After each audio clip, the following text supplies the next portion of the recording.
Good afternoon, everyone. Thank you for that warm welcome. My name is Rachel Jung, again. I work as an election specialist and a VCA outreach coordinator at Santa Clara County Register of Voters Office.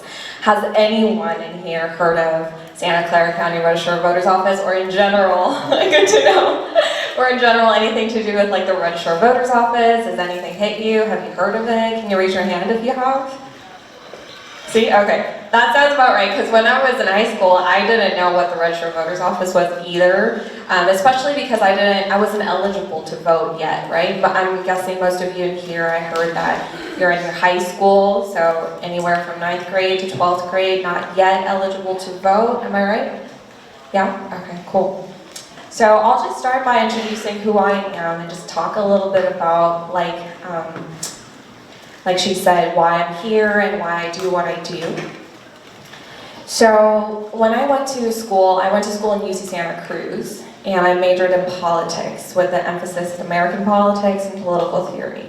I originally was going to be a journalism major. I wanted to study and become a journalist, a news anchor woman. But when I took my class in politics, it hit me really hard.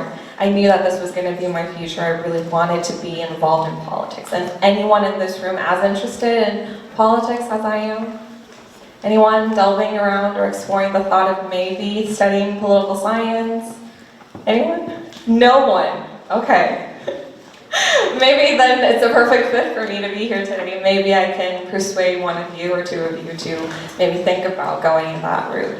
But my interest in politics really came from when I was in high school. When I graduated, or the summer before I graduated, I decided to become a U.S. citizen. So I was a U.S.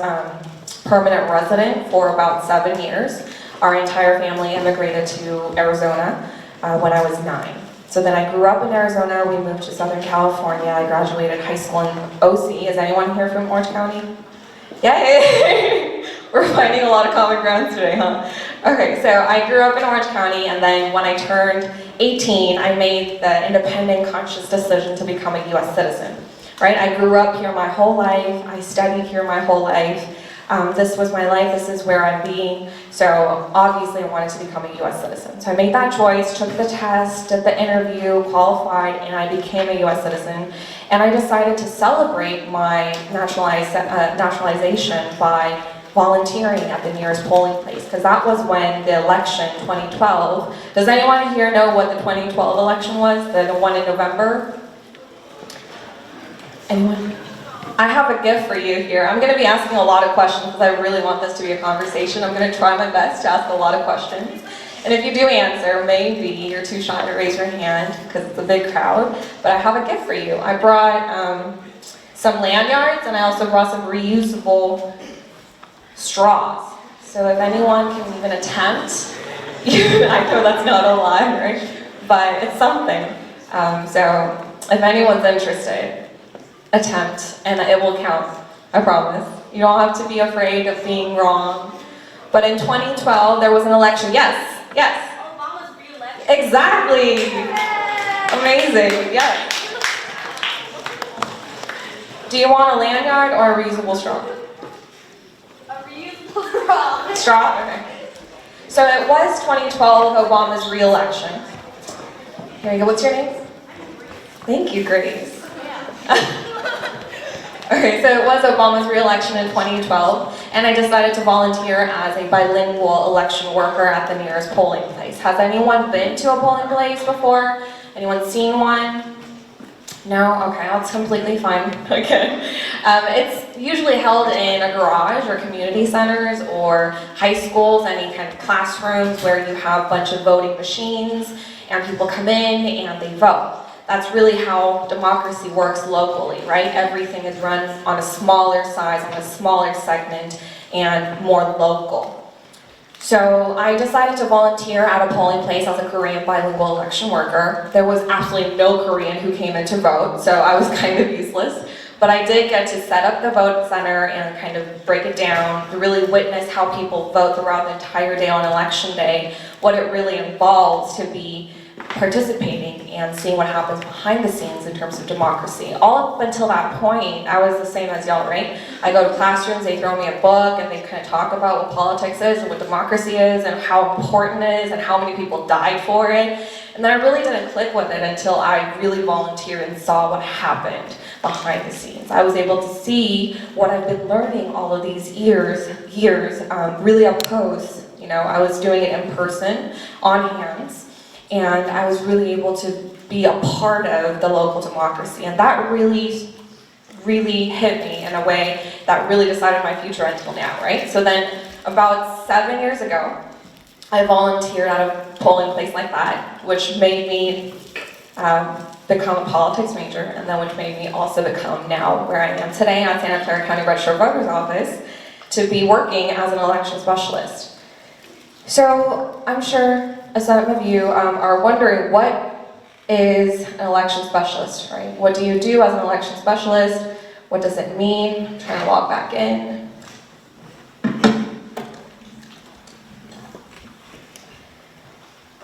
So at Santa Clara County Register of Voters Office, we do mainly execute successful and fair and transparent elections. So I don't know if y'all know, but we do have things called elections in this democracy. And in the United States, every state has their own right to implement and regulate elections differently. That's why you have currently the primaries going on. I don't know if you've heard, but Iowa already finished their primary caucus, and ours is coming around in what month? Anyone knows? Yes, Anna knows, because she'll be on the ballot. So in California, our primary elections will be held in March, and in some other states, it'll be held in April, in May, and June. Our state actually was voting in primaries in the month of June before. This is the first year that we moved up our state primary elections to March instead of June. So this is the first time we're trying that out, and that kind of blows your mind, right? That every state has their own dates and their own schedules and their own way and regulations of implementing elections. Wait until you hear this. Every county within that state also has a different way of implementing it. And that comes to where I am. So basically, I help facilitate federal, state, and local elections, because there aren't just elections every 2 years. There's a lot of like local elections, special district elections, that happens throughout the year that you never really know when it's going to happen. We also do a lot of voter education and voter outreach. So we do implement voter education outreach efforts. That's where I really come in. I do a lot of these outreach efforts where I come and talk to high schoolers, college students, adults, and kind of educate them on what's going on and what to do as a voter and what their rights are. So that's kind of what I do. Does that make sense to everyone so far? Yeah? Does anyone think that's a fun thing to do? Nothing. Oh, you do? Okay. You should have been sitting in the front with me, you know, my cheerleader. But yeah, so basically these words I've been talking about for the last like 10 minutes for a while: voting, elections, democracy, representation. I know these are some really big words. These are words that you see repetitively, right, in your textbooks, on the news, on social media. Does anyone know what they really mean? Again, like, I really want to have a conversation because I'm sure you're tired of listening to me, and I really don't want you to listen to me for an hour and a half. So I'm gonna go around and maybe hear about what you think voting is, what you think representation means, what you know of elections. Anyone interested in talking about it? Don't be shy. Grace, okay. Are you sure you're not interested in politics? No? Not yet. Not yet, okay. So which one do you want to talk about?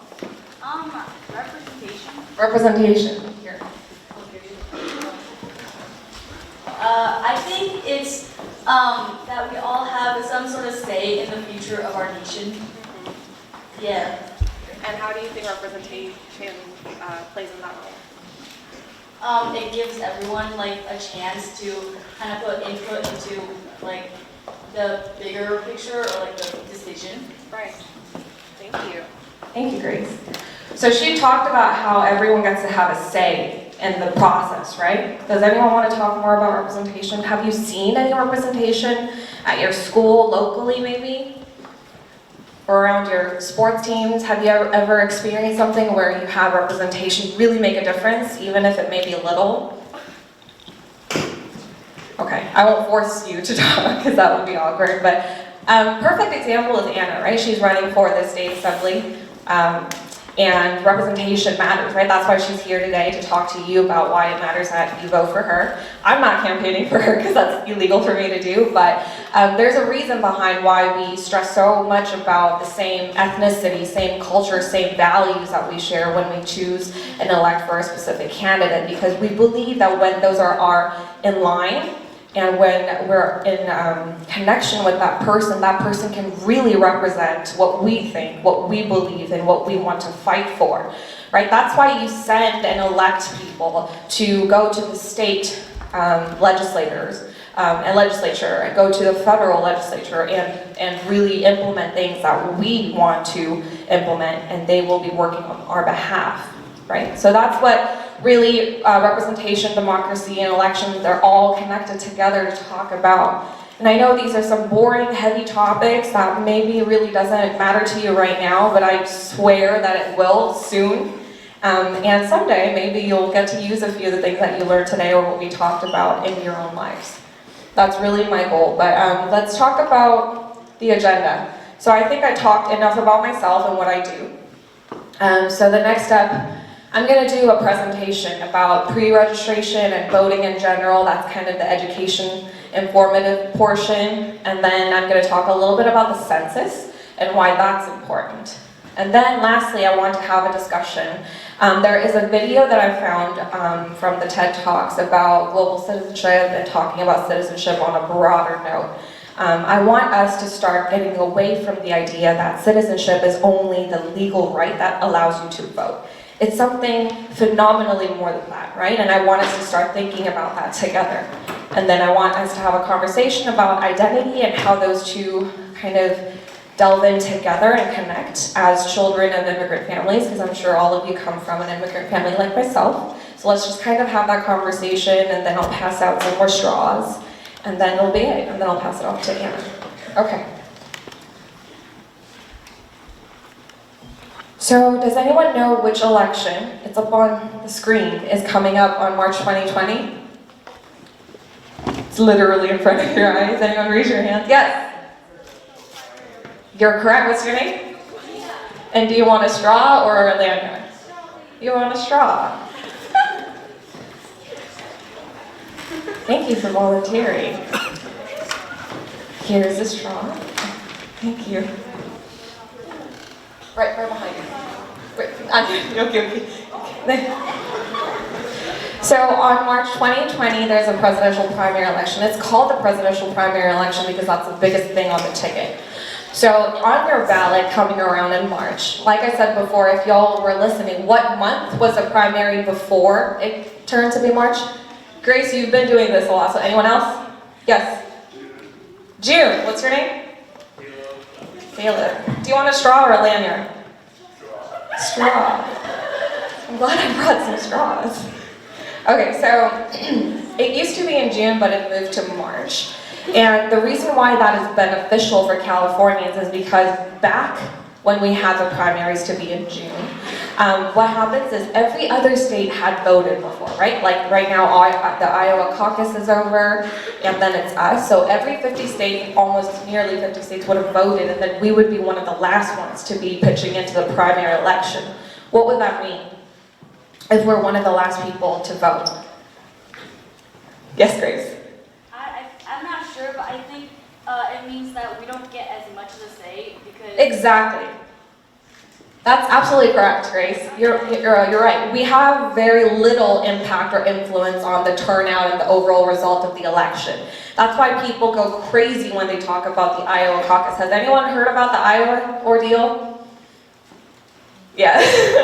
Right? Okay, so that's why people really concentrate and are fascinated with the idea of being one of the first people or first states to vote, because that will heavily influence the politics throughout the entire country. But on the March 2020 presidential primary election ballot, these are the ballots that perhaps your parents, your cousins, your older sisters and brothers might be getting in the mail. is that they will have the presidential candidate for each party. So what is a primary election? Does anyone know what a primary election is? Anyone want to guess? Other than Grace, who's been very active? Yes?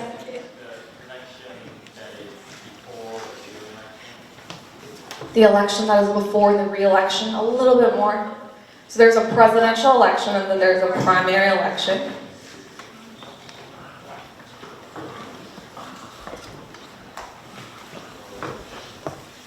Yeah, one person for each party, right? So what happens is, what's your name? Do you want a lanyard or a straw? Right now when you answer, please tell me what you want and then tell me your answer, okay? Okay, straw. So you're right. For the primary elections, what you do is you choose the presidential candidate for each party, and then they come out and then they go against an incumbent for now because it's a re-election, but when it's not a re-election, then you get to have the Republican Party candidate versus the Democratic Party candidate. So that's what a primary election is. You're electing a presidential candidate who will, in the future election, become the president. So that's what's going on right now. Who's the president right now? That's a really easy question, y'all. Yes? Trump. What did you want? That's Trump. Right, so Trump is a current incumbent, and he also has, in some states, someone else who's going against him, in our state too. Yes? That would be great, yes, thank you so much. Oh. So the current president is Donald Trump, and so whoever gets elected in this presidential primary election will be going against Donald Trump, the incumbent, right? So that's what a primary election is, to nominate someone who will go against the current incumbent. And then the next one, and these are all the examples of what will be on your ballot to give you an idea of what you would be getting in the mail on your ballot if you've never gotten it before. Some of the other things that are on your ballot is like the county committee member, congressional representatives, state legislators, we have one candidate here, state, county, local measures. Does anyone know what local measures are? Propositions, measures? Anyone? Have a vague idea? Okay. So local measures are not electing a candidate, like a person, but some sort of an issue, a sort of a way of changing something. Saying, let's use this tax money to build new roads, or let's use this tax money to build new schools, or it could be like, let's stop using plastic bags altogether, like we did, right? Or like, let's stop allowing kids to smoke. Like that would be local state measures, right? Something that is an issue, not a candidate. And then we also have local district races like the county supervisory board, city council, school board, and judges. These are all going to be on your ballot, and I know that's really overwhelming, right? This primary election, you're going to have 2 back-to-back pages worth of ballots. That's a lot of contests, that's a lot of issues and a lot of candidates to study for. And that's why people get overwhelmed, and a lot of people go like, well, I don't really have the time to study all of these, nor do I care really that much about all of these. Why do I have to vote? This is too much. Well, I'm just going to tell you right now, one thing is that you do not have to know everything that's going to be on the ballot. You do not have to study and research every single item. If you know who you want to vote for let's say the presidential candidate for the Democratic Party, if you have an idea who you want to vote for the state legislature, then you go in and you vote for that 1 contest, 2 contests, or 3 contests, or however many contests that you want to vote for. You don't have to fill out the entire ballot. This is not an exam. You get to choose who you want to vote for, and it'll still count even if it's incomplete. Does that make sense, everyone? So you don't have to stress out like, oh, I got this ballot, I want to fill out everything, but I can't. Of course, I encourage you to study every candidate. I encourage you to study every measure, and when you get a chance to vote. But just because you don't know doesn't mean you cannot exercise your right. So you could go in knowing just one thing to vote for. You could go in and make sure that that vote counts. So my purpose of telling you this is not to discourage you from studying, but to encourage you from participating one by one, right? You don't have to feel like this is some massive thing. So that talks about now the research. There are a few methods that I wanted to share with you or throw out there for folks who might never have researched for a particular candidate or measure before. But on the left side, we have some partisan ways that you could do a research on the candidates or issues. Does anyone know what a partisan means? Partisan. Yes? Very biased towards one side. Biased towards one side. Yes, that could be one way of thinking. Do you want straw or straw? Who has the straw? We'll get you the straw. But partisan means that you are biased towards a particular party. So all of these ways that, or sources of research, like the news, media, they will always have a slight slant towards a particular political idea or values, or the televised debates of the actual candidates coming out, or the rallies that people actually hold by the candidates themselves. So if 애나송의 gives you information about herself today, is that partisan or bipartisan? It's partisan, because it's coming directly from the person who's running the campaign. And there are also endorsements. Does anyone know what endorsements mean? You heard about someone endorsing someone before? Anyone? Yes? Support, that's correct. So saying that, hey, I like this person, I agree with this person, go vote for him or her, right? So if you're a celebrity, someone who has a lot of influence, or if you are a fellow candidate member who just lost an election, or you're news media, or you're an organization, or whatever it is, if you have the power to wield support on behalf of anyone else and you endorse a candidate, that means, hey, my followers, go vote for him, go vote for her. That's an endorsement, saying I like her or him, so you can trust me. So a lot of people do use endorsements as a form of making decisions, because not a lot of people have the time to really study and go around looking up issues by issues for a candidate. So they say, okay, I already know that I like this person. I already know that I support him or her. I already know I support this organization because a lot of our values match. I already donate to this organization. I already volunteer at this organization. So I'm going to just go with them and vote on this measure. I'm going to vote on this particular candidate. That is, in fact, a lot of ways people make their decisions. And then now I want to talk about some nonpartisan ways that you could research, right? Other than the news media and the partisan ways. There could be more nonpartisan ways, but every single thing tends to be a little partisan. And most heavily utilized nonpartisan way of research when it comes to voting is a state or county voter information guide. That is just a pamphlet of all the information that you need to know about the candidate that they themselves have turned in. So the state and the county government, on behalf of the voters, have already put together a pamphlet or booklet to let you know that these people are running and these people or measures are on the ballot. They're not the greatest source of research because their information is very limited, and their whole idea is being factual and nonpartisan. So they don't really put the more effort in to provide you with additional information or something more to think about. It's just, hey, this person's running, go vote for it. But that's where you can start your research, right? It'll come straight to your mailbox. So you just open that booklet and you read through and you say, this person sounds like a good person, let me do some more research. And then you go over to the partisan side. So if you have a good balance of research, maybe you will be able to come down to a decision of a candidate much easier and sooner. This needs to stop. Okay.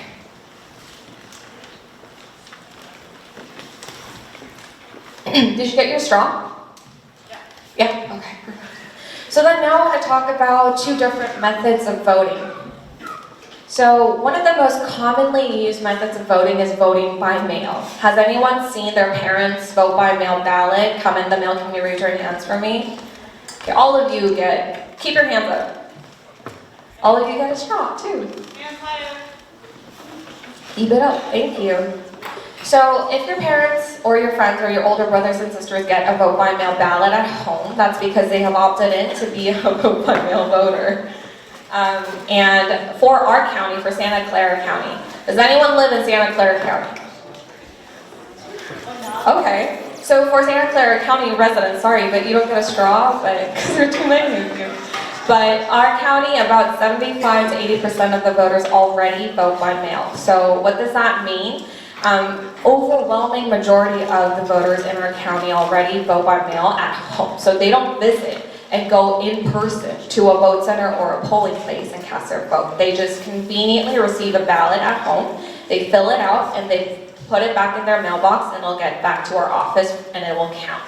And vote by mail ballots will be going out to individual people's mailboxes starting up to about 29 days before election day. So you receive your ballot about a month before the election actually happens, before it's actually due, right? And you have that time to study on your ballot by looking at who's on the ballot and what's on the ballot. Like it says, you can return it by mail, you can deposit it into drop boxes, or bring it in person at polling places or our office to turn it in. A lot of people do distrust, or there's a lot of that mistrust for other government agencies handing out other people's ballots, or they just feel a lot more sentiment towards their own ballots and them themselves going into a polling place and dropping it off. So a lot of people actually do bring their own ballots and drop it at polling places, but most people do use our mail services, right? So this is just one method of voting that I wanted to let you know, and as trends move forward, just like our county did, a lot more counties are going to rely more heavily on voting by mail and having less and less polling places or less and less vote centers throughout the year. So it's going to be less and less amount of in-person voting and more of remotely voting from their homes at their comfort. Does anyone know, and this is a stretch, anyone know which states in this country have all vote by mail voting? I don't want to guess, there are 50 states. Grace? New York. New York, unfortunately not. Close though, close, yes. Virginia, no. Close though, yes. Texas, no. Definitely. Yes. Yes. New Jersey, no. Okay, I'm gonna have 5 more guesses because you're gonna all say no, all 50 states. Yes. Massachusetts, no. Alabama, no. Rhode Island, close, no. Yes. Delaware, no. One more person. Yes. Maryland, no. Some of the states that I know are Colorado and Vermont. So they are already all vote by mail voting states. Was there? Do you know? Okay. So those are all the states that already do all vote by mail. So certainly more counties or more states are going to shift towards that. That's because people do like that option to stay at home or vote more conveniently, and also having that enough time to do research. And then there's a second way of voting, which is voting in person. And this is what I was talking about before about polling places. Right, you go into someone else's garage, you go into a church or a school or someone's school classroom, and you vote in person. And this is a really important fact that I want to highlight, is that every voter is assigned to a precinct. So that's slightly different from polling places. Your precinct is determined by your residential address. So depending on where you live, what's going to be on your ballot is entirely different. Right? We have about, in our county, Santa Clara County, we have about 1,000 different ballot types. 1,000 different ballot types. That's because depending on your residential area, depending on your precinct, depending on your language preference, because we do produce bilingual ballots in 9 different languages. And then we also have it differently by your political preference. So depending on which party that you belong to, especially in elections like this primary election, the ballot that you get is going to be different perhaps than your friend who lives in a different city with a different political party preference. So that's why everyone is assigned to a precinct. And that's why for some counties like the Alameda County or Contra Costa County or other counties that are not Santa Clara County or Sacramento County or San Mateo County, you're also assigned to a polling place. What that means is that you're only allowed to vote at that one location should you choose to vote in person and not by mail. So if you're someone who didn't know about what voting by mail is, and you were assigned to a polling place, but let's say you go to school in one area, and by the time you want to vote, you're in somewhere else. And now you're running out of time to vote because on election day, the polling places are only open from 7 to 8. So by the time you get back to your polling place near your residential area, you're not going to have enough time to vote. So then a lot of people go to the nearest polling place and vote. But that would be a provisional ballot that you're casting, which is different than your own regular ballot. And that's why we get so many provisional ballots at the end of an election day. We call them pink ballots. And it's a sea and sea of pink ballots because people go to a different or a wrong polling place, forgetting that they were assigned to one place, forgetting that they had to go back to that particular place to vote. And that's where a lot of conflict, a lot of confusion, a lot of frustration comes from. Luckily, for some of you who live in Sacramento County, Santa Clara County, or San Mateo County, that has been lifted, and now you're able to vote at any vote center, right? Sounds like a very logical thing to do, but that's only doable with certain technology. Okay, we're gonna have a 5-minute break right now, I guess. Okay. Okay, let me just wrap this up real quick.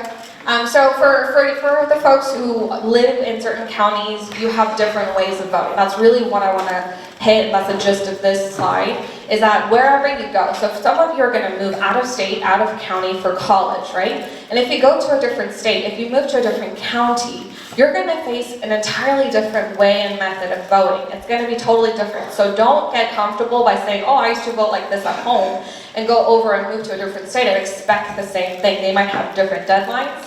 They might have different schedules and dates in terms of elections in general, and they might have different requests and different eligibility requirements. So make sure that when you move, every time you move, you look that up, see what the eligibility requirements or voter registration in that particular county and state is, and how best you could utilize those to vote on election day.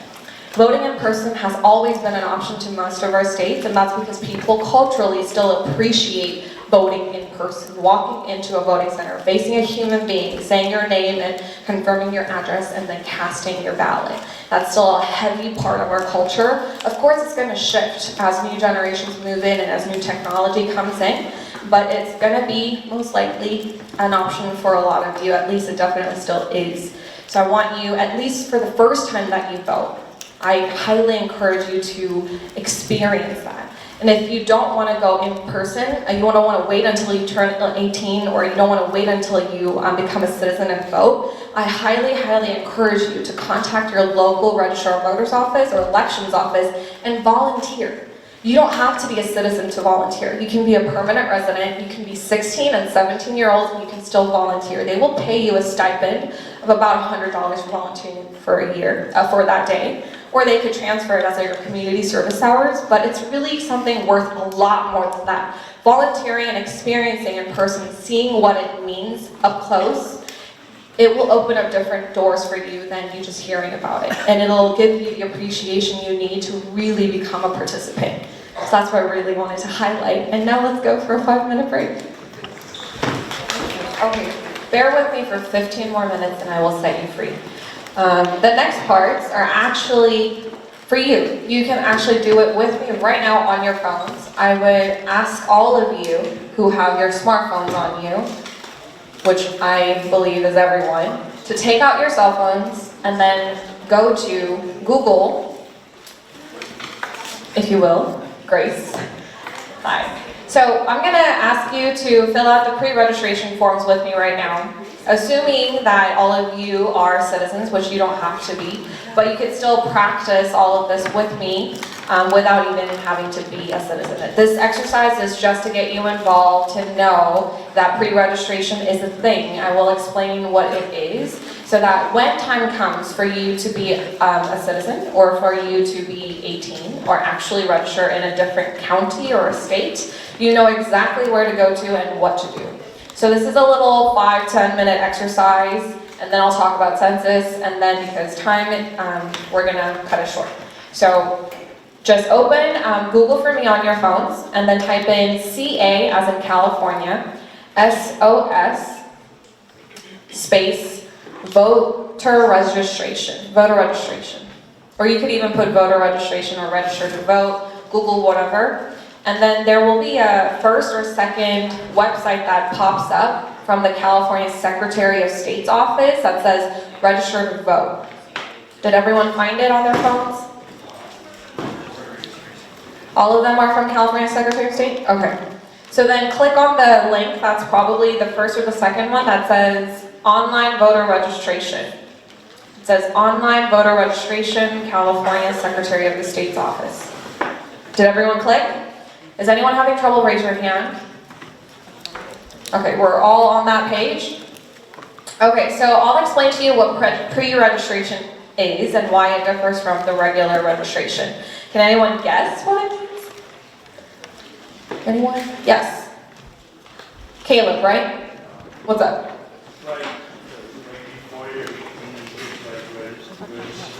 Exactly. That's what it exactly is. Pre meaning before, right? So you're registering ahead of time so that when, oh, it was on the slide. When you turn 18, you don't have to fill out all that paperwork. So this is getting all that paperwork out of the way so that when you turn 18, you don't have to worry about it. But this is also a good exercise for folks right now, even if you may not have a citizenship or you may not live in this county after you go to college, because you can re-register at whichever location that you move to. So this is mainly for 16 to 17-year-olds. If you're 15 or 14, it doesn't apply to you, but you can still practice with me. You just don't have to press. You just don't press the submit button at the end. Okay, so let's take it step by step. Did everyone have it open? Can I take a look at what it says? Here. Okay, so I want you to click on the pre-register to vote button under the register to vote.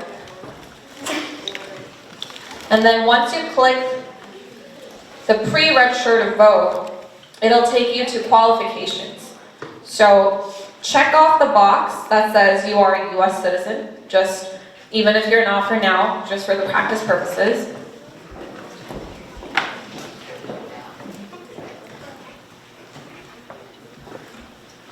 And then if you go, what comes up? Is there like an enter button? Press the next button. And then it says, can you click the I am a US citizen? And then if you scroll down, it says I am 16 or 17. And then you scroll down. And then it asks for your name, right? So let's fill out your name information. And this is good for folks who are a US citizen and who are 16 and 17 right now, because if you do this with me today, you don't have to worry about your registration. And you will receive a postcard in the mail that'll tell you, thank you for pre-registering to vote. Okay, and then you scroll all the way down again, and then it's optional for you to put your email address and your phone number. If you don't want them to have that information, then you can skip that part, and then go down. And then put your date of birth.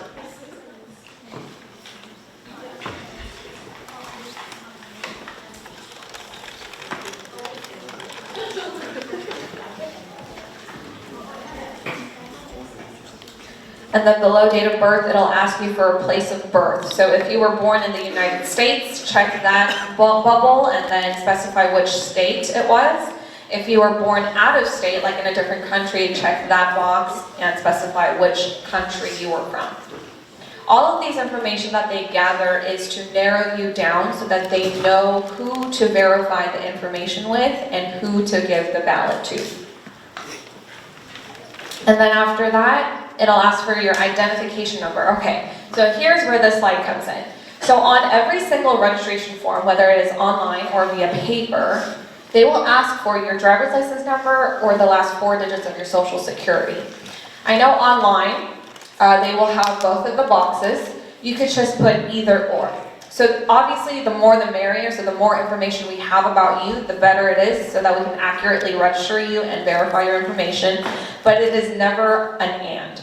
It's always an or. You can either put in your driver's license number or the last 4 digits of your social. I'm assuming a lot of you don't know the last 4 digits of your social. And I know that some of you may not be able to drive just yet. In those cases, we ask you to write down your contact information.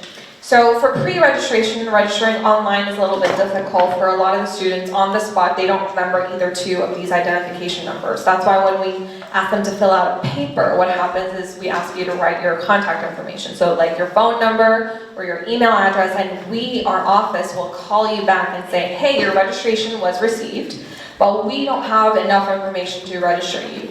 May we get your driver's license number or the last 4 digits of your social? And then we will be proactive and register you, or pre-register you in this case. So for folks who know their driver's license numbers or do have the driver's license number, write that in and then go to the next step. For folks who remember the last 4 digits of their social, put also that in and move on to the next step. If you don't, that is totally fine. You could do this at a later time when you get a driver's license number or when you remember the last 4 digits of your social. And then the next section will ask you about some other information like your residential address, your mailing address, right? So put your street address. If where you live is different from where you want to receive your mail, that is also where you specify the difference. The reason why we need an address is why. Can anyone guess?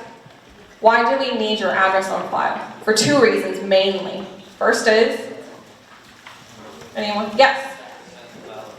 Send the ballot, the vote by mail ballot that you will be getting, and other informative materials like the county voter information guide or the state information guide. The second reason, which perhaps is one of the most important reasons, why do we need your residential address? I mentioned this before in the presentation. We assign you to I heard someone say, yes, polling place. But also, did you want a straw? Yes. Can someone give her a straw? We assign you to a polling place and therefore also assign you to, it also starts with the P. Yes? Precinct? Precinct, correct. Did you also want a straw? Lanyard. Lanyard, okay. So the reason why we need your residential address is mainly to assign you to a precinct, to know which ballot type to give you. And then the reason why we need the specified difference between the residential address and a mailing address is so that if you live in a certain area but want to receive your mail in a different area, then we will send your ballot to that area but still assign you to a precinct via that residential address. Does that make sense? Okay, and then the next step, after the address, is the political party preference. Yes, and this is by far one of the most important clarifications that I wanted to make while I have your attention, is that American Independent Party for California is not equivalent to being an independent. Does anyone know what being an independent means? Has anyone heard of it? Heard of it? Yes. Not siding with the party, that is very accurate. So being an independent voter is saying that I'm not loyal, or I don't belong, or I don't want to align myself to any particular political party. American Independent Party, because of that word independent, and it also being one of the first options on the political party preference line on the registration forms, because we do it alphabetically and A comes above it all, so many people, especially high school students, get confused because they're like, I don't really know which party I belong to, I haven't studied it, I don't know which party I want to be in, so I'm just going to be an independent, and they check off that box. That is the wrong box that you want to check off if really what you want to do is be a no party preference voter. Right underneath a whole list of all the political parties we have registered in the state of California, which are 6, they're the American Independent Party, Democratic Party, Republican Party, Green Party, Peace and Freedom Party, and the Libertarian Party. Those are the 6 parties that are registered in this state, and if you do not wish to be a part of any of those parties, then you check off the no party preference box. That box is what means to be an independent. Is that clear? Cool. So please go around telling all of your friends that being an independent may be cool, but doesn't mean that you're going to be in the American Independent Party. Okay, and then when you turn in the paper forms, we will ask you to tear off the bottom portion because it's where you have the receipt and the serial number, but because you're doing it online, it doesn't apply to you. So if you finished filling out all of that information, please feel free to click the next button or the submit button. It is also a thing with the motor voter law where now if you go to the DMV to get a driver's license, especially when you turn 16 or 17, they will automatically register you to be a voter in that county depending on your residential address. So that is also something that will catch you just in case I haven't caught you today. And then last thing that I want to repeat again because I cannot emphasize this enough is that whenever you move, even if it may be down the street, you need to re-register. That one street might change in terms of special districts, school boards, or wherever it may be. Your precinct might change, but we have to have the most updated information on file to make sure that we assign you to the correct precinct and give you and deliver the ballot to the correct person. Okay? And then now I will briefly talk about the census in 5 minutes. Okay, does anyone know what the census is? Anyone? You know what? Y'all are gonna not raise your hands anyway, even if I have the slides up soon. Anyone who wants to tell me a little bit about what the census is? Yes, Grace. It is a head count of every person residing in the U.S. And then, what else? Comes every 10 years. Next, anyone else? Yes. It is required under the U.S. Constitution, and yes, everyone can and must participate. Thank you. So now my other question. Does that mean that you can participate?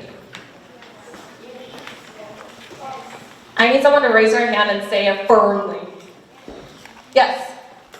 Yes, you may absolutely participate. It doesn't matter what age, it doesn't matter what race, it doesn't matter what citizenship you have. As long as you're residing in the United States during the time we're collecting this information, you are absolutely allowed and privileged, and you do have the requirement legally to respond. Now your parents are probably going to receive the mail at home because every residential area is going to receive it in their mailboxes. So perhaps your parents might be filling out these forms themselves, but you can most definitely tell them, please count me, please count my brother and sister, please count any babies that were born during this time, and make sure that if you have someone else living in your area, even if that person might move out sometime, if that person is living during the time you're collecting this information, make sure to count that person as well. All of these information, we're not going to share this information with any other government agency for the 72 years to come. So all of this is legally protected and confidential for 72 years. After that, we do release information. So do not be fearful, do not be afraid, do not worry about your privacy or your information that are private going out to someone else. This is absolutely protected and confidential, so feel free. So now I want to talk about why the census is important in the next 2 minutes. Does anyone know why the census is important? There's a bullet point that's on there that kind of leads to why. Yes, Grace? It's required under the U.S. Constitution, and also I think it might have something to do with like voting or like how many precincts or like polling stations you might have to set up. Very close. So not exactly voting, but it has a lot to do with representation. One of the big words that we started out today with, right? One of the reasons why census is important is because the demographic information that we collect, the statistics and the information we collect, decides how many representatives politically you get to have depending on the state at the federal level, right? So how many representatives, like senators and representatives within the U.S. representatives, we send over to the federal level to support us, to recognize us, to vouch for us, to fight for us, to work for us. That number changes depending on this number. There's a second reason why this is also important. Anyone guess? Yes?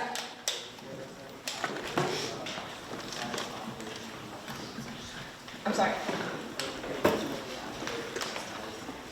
Right, it gives us an accurate size of the population of the US. That is also important for us to narrow down.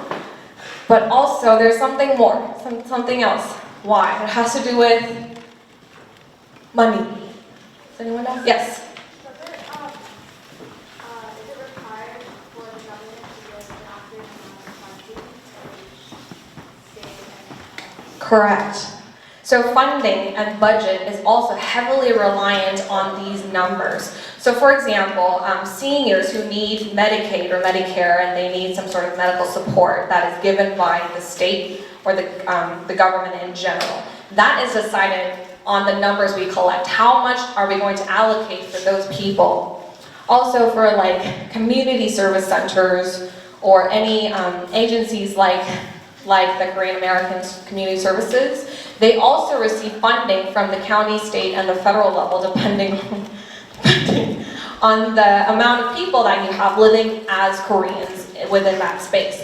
So it's crucial also for all of us as Koreans to participate in the census so that we support ourselves as a community, right? If voting is all about independence, it's all about what I believe in and what I want to chip in and what I think makes a difference. The census that happens only once every 10 years, it's going to stick through 10 years. Whatever you say now is going to be the reality on the papers at the government level for 10 years. So if we say, let's say 20 people live in Santa Clara County who are Korean, and in reality you have 100 people, right?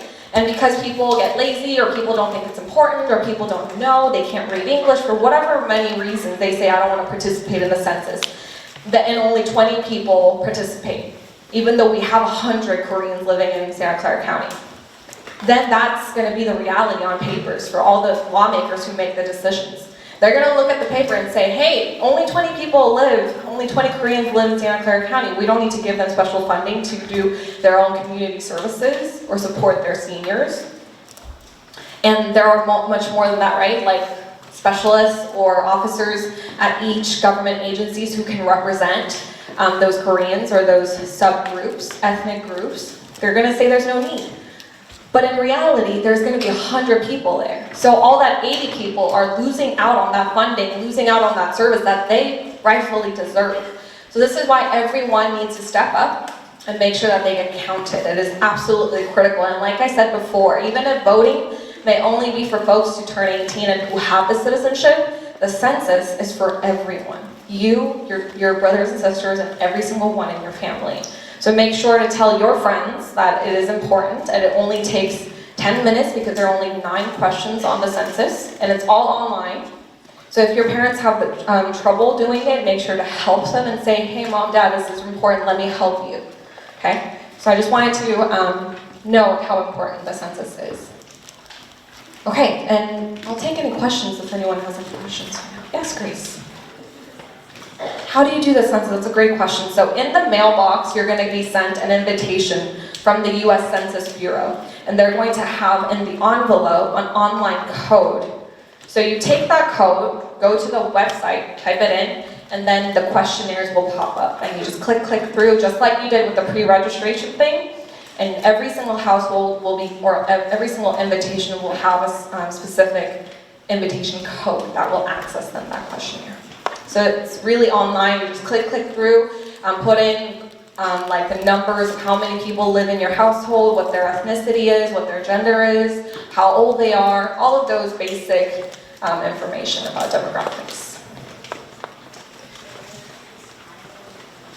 When does it start? So it starts about mid-March. They will start sending out these mails and invitations starting mid-March, and the census day is April 1st. So that's just a day when everyone is encouraged to do it as a reminder, but it starts mid-March. And then if we send you a letter and if you don't participate, we will send you another letter reminding you, hey, you gotta do the census. And if you don't do it again, like about the beginning of April, we will send you another letter with the actual questionnaire printed, assuming that you may not have had access to online.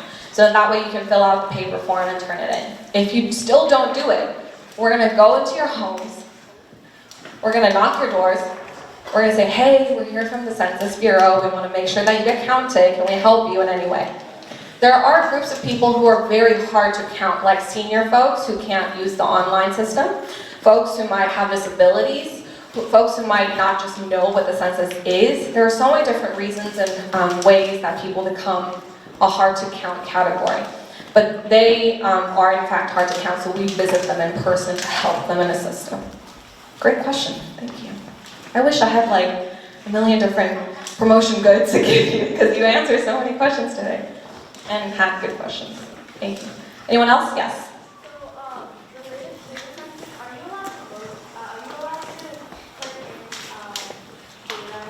other than your So the question was, for the census, can you put in the information for other people who are not your family? So this is for the household. So whoever's living in your apartment or your home. So it's for the family. So if your uncle's family lives with your family in the same house, then yes, you can put their information in. But if they do not live in the same house, then no. Yes? But they can help other families filling in if they are not able to, right? Absolutely. So you can most definitely help other people and guide them as to like what information they need to put in, especially if they have disabilities or language hardships, and you could assist them and help them. But it doesn't count as in your own family. Yes. These are some great questions. Any other questions? Yes? How do you count people who don't have residential address? So there are special teams that are allocated to go out to, especially folks without a home, so the homeless population. There are special teams that will go in person to make sure that they get counted. Yes. Is there I'm sorry? Due date. So there isn't a specific due date, but the Bureau itself is required to report the data to the President by the end of the year of 2020. So they will end the collection of information sometime, I don't know the exact date, but it is ongoing until probably the end of April and the beginning of May. And if there are other hard to count areas, they will continue to count. So it's a continuous effort. I don't think there's a hard deadline as far as I know, but it is definitely helpful to participate when it is the census day, like April 1st. Any other questions? In general, it doesn't have to be about census. It could be about my job. It could be about voting in general. Any questions? Any myths that you want to debunk? Well, I'm past my time, so if there aren't any questions. Oh, you have one question. Yes? When you're researching about the different parties, what should you be most wary of? Can you repeat that? When you're researching about the different parties, what should you avoid or be wary of? Can you avoid? What should you avoid? What should you avoid when you're choosing a political party? What should you avoid? That's a great question. I can talk a lot about what should you pay attention to, which is more like what does that political party stand for? So you might align yourself with particular values, right? So like particular values that are associated with the Democratic Party versus the Republican Party, because we're majorly a two-party system. There are other parties that are third parties that are smaller.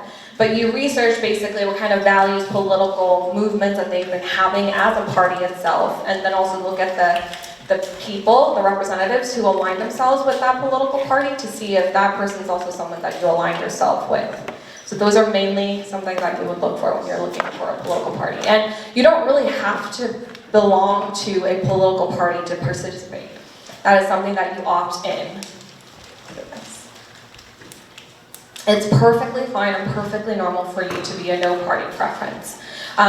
Just a little quick thing about that is sometimes in primaries, each party allows certain people to vote. So if the Republican Party in the state of California have only allowed Republicans to vote for their primary elections. They're saying, hey, we only want our people to select who we are going to vote for as a leader for our party. So there are political parties who will be exclusive in that terms. And if you want to participate in that election, then you would obviously have to have a political preference. But if you don't, you can still participate in a myriad of other issues on the ballot, so don't feel like you're excluded from that conversation.